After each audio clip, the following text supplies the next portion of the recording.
Life has a peculiar way of breaking us down. You fight tooth and nail for a moment of peace, only to find the world is throwing you yet another curveball. You work, you struggle, you love, you lose. And for what? To what end? Is it a promotion, a family, a legacy?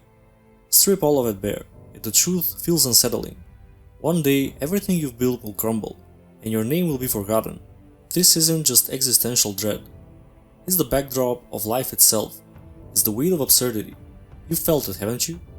In those quiet moments, when the laughter dies down and you wonder, what's the point?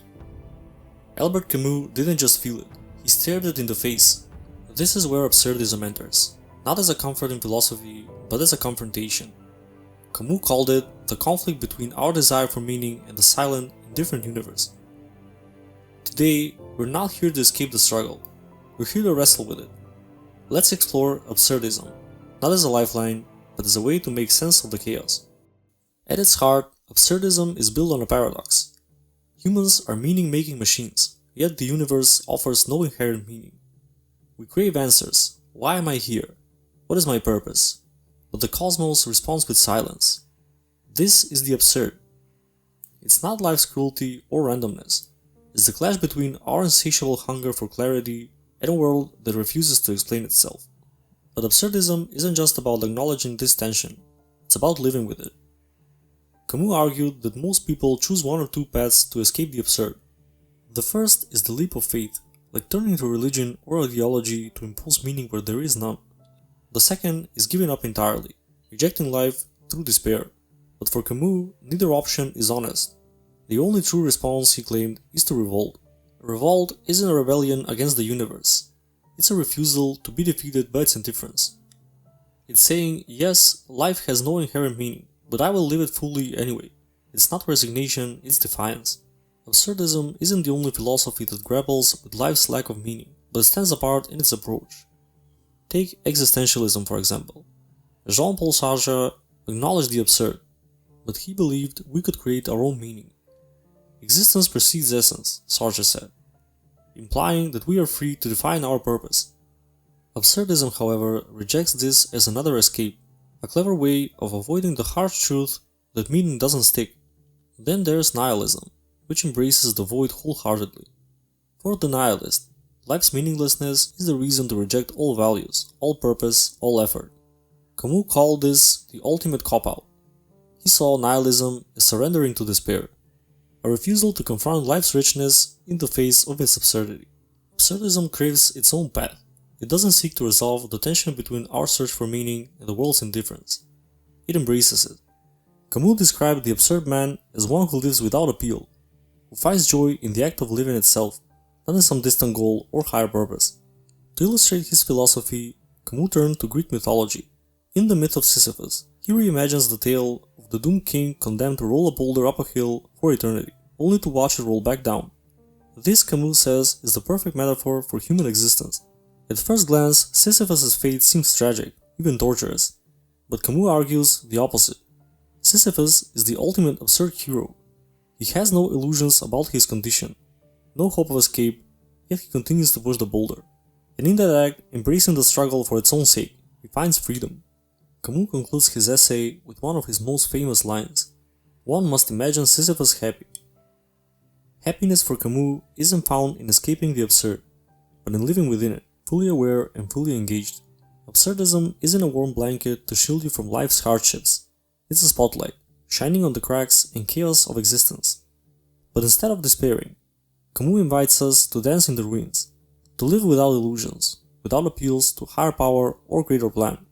It's not a curse, it's a challenge. Imagine a man who refuses to play by the rules of society, not out of rebellion, but because he simply doesn't care.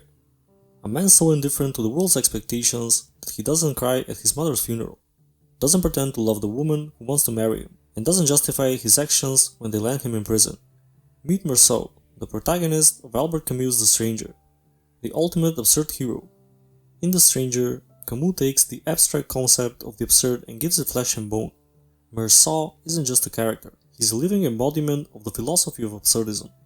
Through his indifference, his honesty, and ultimately his conviction, Camus shows us what it means to live without illusions.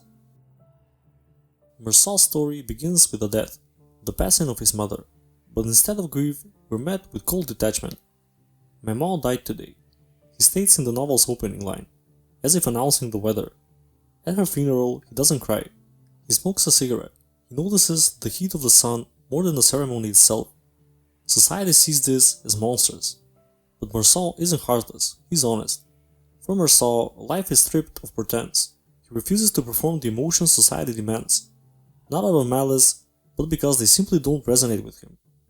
When Marie, his girlfriend, asks him if he loves her, he replies, "It doesn't mean anything, but I don't think so."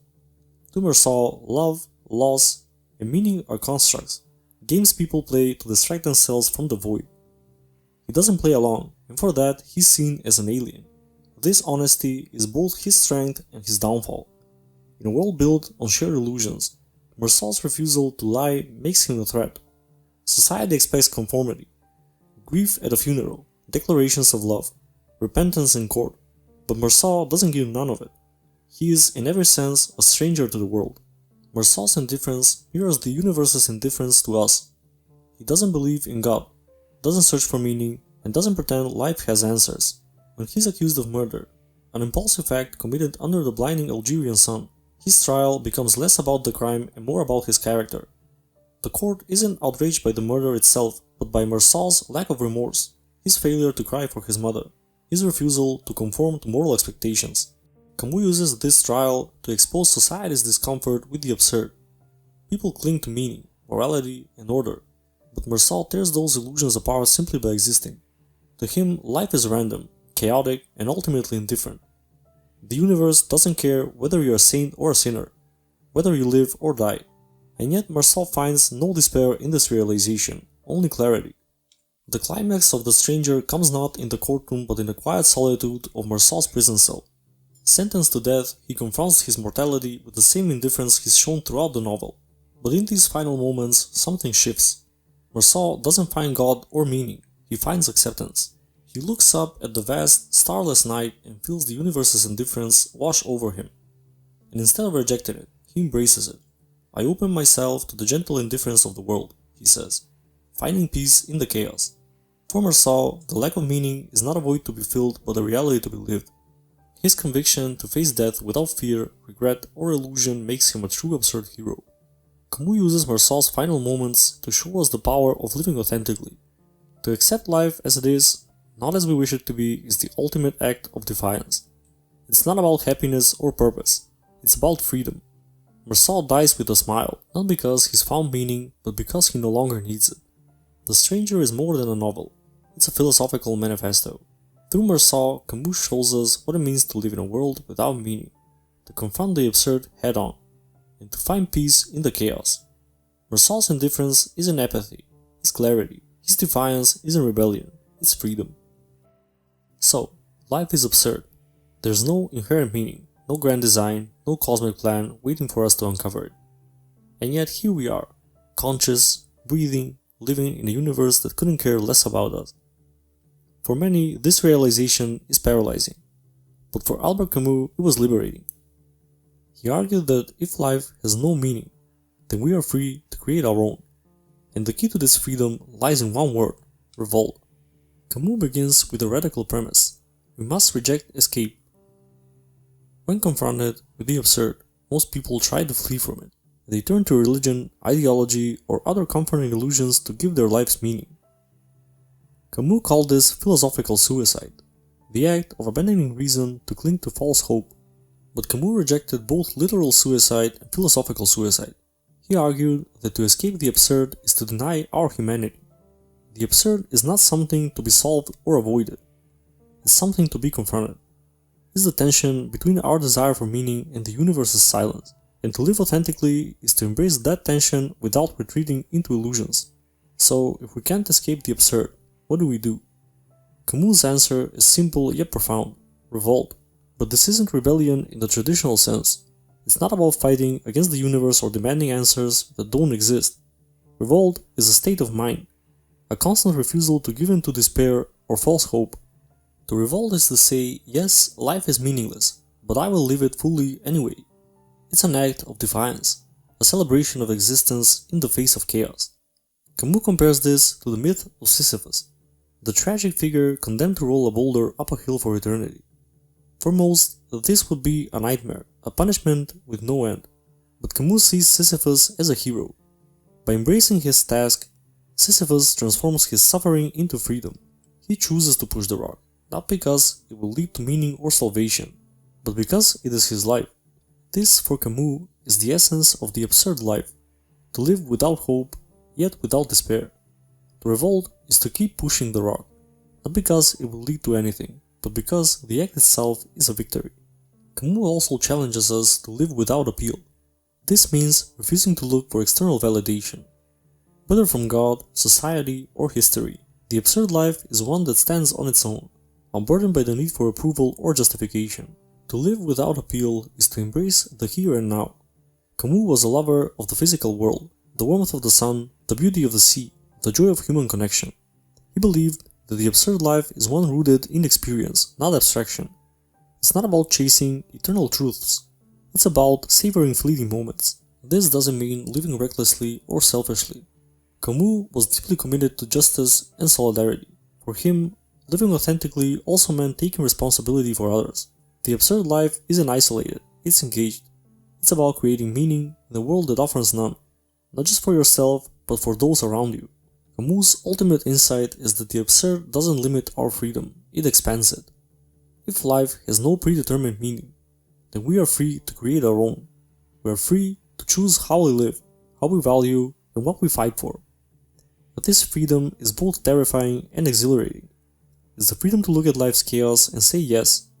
But this isn't a naive or Pollyannish optimism. Camus doesn't deny the pain, suffering, or futility of existence. He stares it all in the face and still chooses to live. This choice, this embrace in life in all its messiness, is what makes the absurd life so powerful. In the end, Camus doesn't give us answers. He doesn't tell us what to believe or how to live. Instead, he offers an invitation to confront the absurd, to reject despair, and to create a life that is fully our own. This isn't an easy path. It requires courage, honesty, and a willingness to embrace uncertainty. But this, Camus believed, the only way to truly be free. So as we step away from the philosophy of absurdism, we're left with the question: how will you live in the face of the absurd? Will you seek refuge in illusions, or will you take up the challenge to revolt? The choice is yours, and that, Camus would say, is the beauty of it.